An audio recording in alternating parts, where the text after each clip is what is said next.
Joining us now is Steve Bornstein, North America president at Genius Sports, former president and CEO of both ESPN and NFL Network. Steve, along the way, welcome to you. You also developed the X Games and Winter X Games, so I think you're kind of experts in this kind of alternative approach to sports outside of the mainstream. What do you make of Netflix's moves so far and how they might extend what's brought it benefit so far?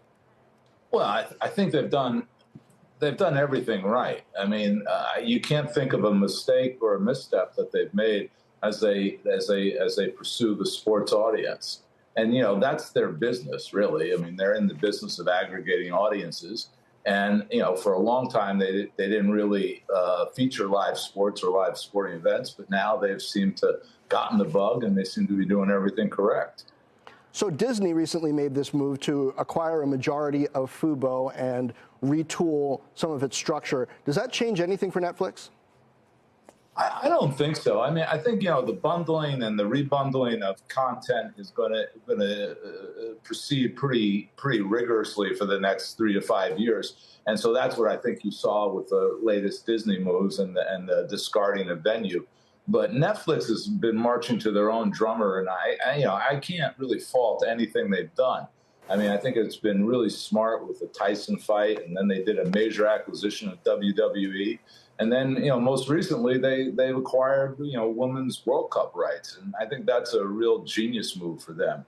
That's exactly where I was going to go with you. The fact they had 2 back-to-back NFL games, WWE Monday Night Raw, that successful Jake Paul versus Mike Tyson fight, which I know is successful for Netflix, even if some of us viewers were not so thrilled with how it all shook out. I just wonder what it does to pricing for live sports programming in the marketplace more broadly when you have a Netflix coming in and executing so well and obviously having the cash flow to back up those acquisitions. All right. Well, I think it's if the question is it a good time to be an IP holder, I think the answer is yes.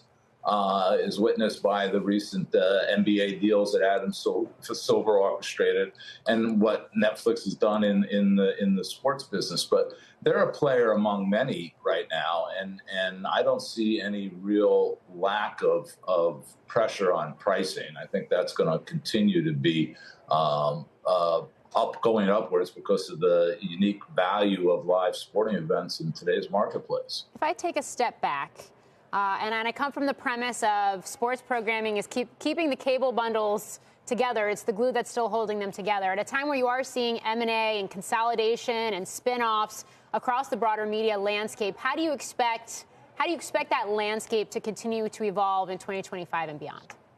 Again, I think sports is going to be a critical element in anybody that's trying to aggregate content, aggregate audiences.